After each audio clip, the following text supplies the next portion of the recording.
So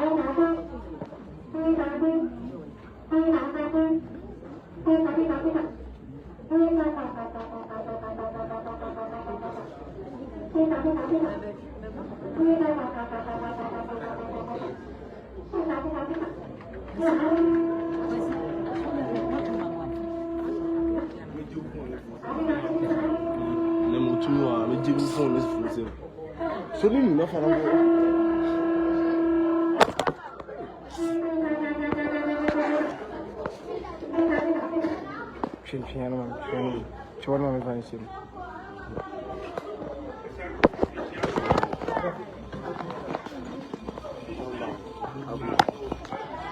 that's how I do it. So if you come here live, no.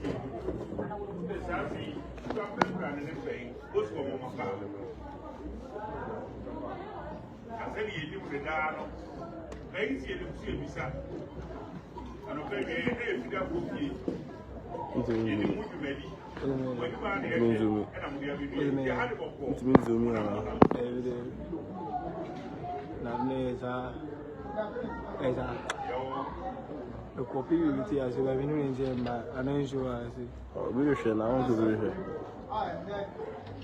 The pattern. Charlie, first of all, yeah. Church top.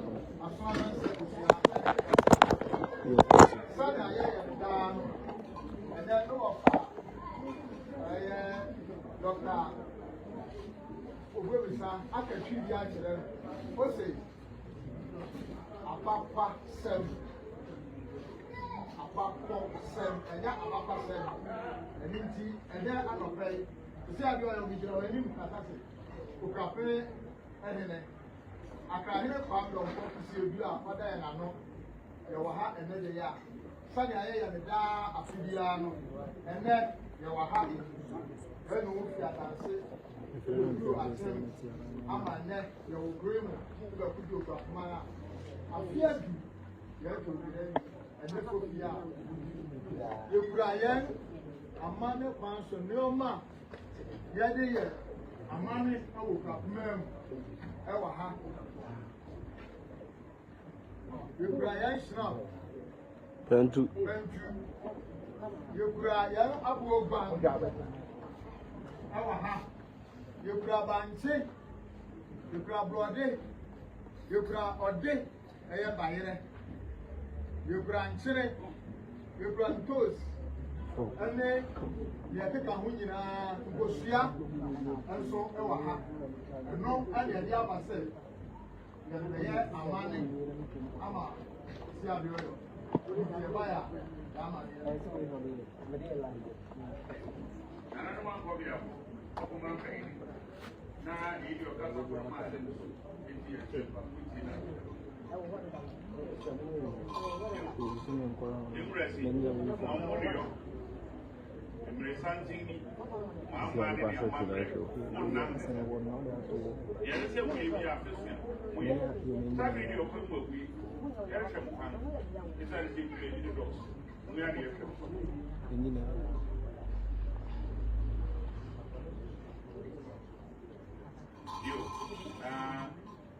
who said that the Akrafo were one? As I put from the woman champion and they said, Obama Macasra and Sana, the Atia, the Atia, and the other one.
Hey, guys.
Thank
See, I feel your portrait.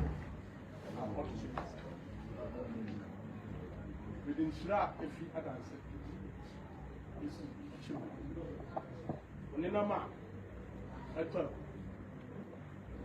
we will Shra, and the do a war. Shra, about to get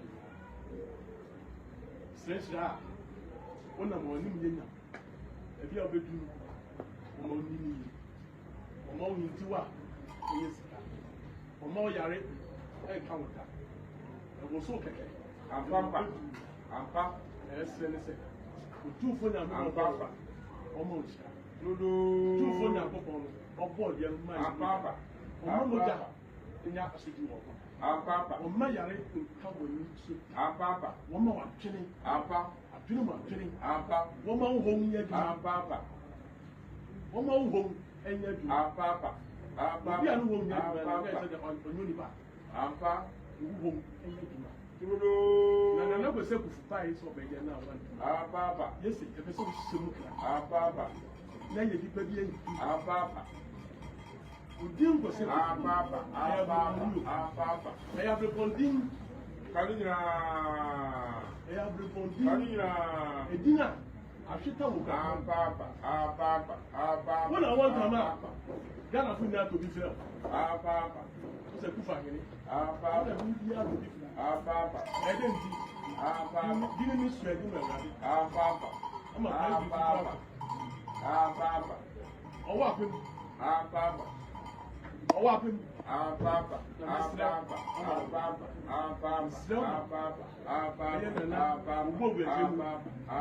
Ah, ni mi abia. Ani na na ogu obia. Na no ogu obia ni nyina. Ono na ka no. So anwe a na ke ye kwoti mawu. Asa ni abia. Na no mo pe. Something. Na ogu obia na wo ma ba nu. Odi kan wo fa deden. Bia. Na na bufu bia. Wo ma. Basa.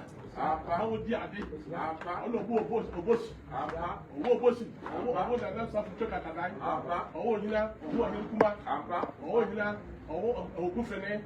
Owo yina, na no so be wo, ne ba bia no be wo atwai. Na atwai wo yina, wa na do dika.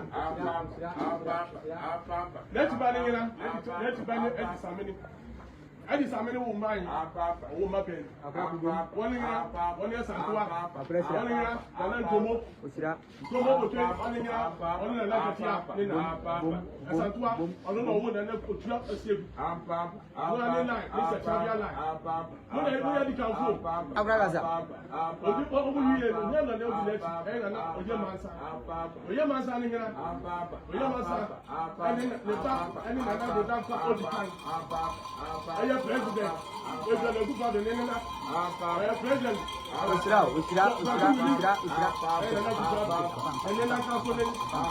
Odwira. And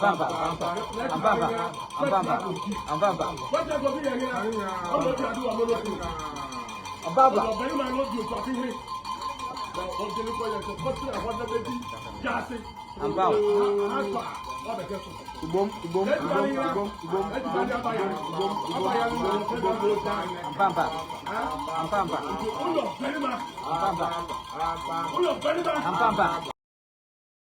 TV. Experience the thrill of TV.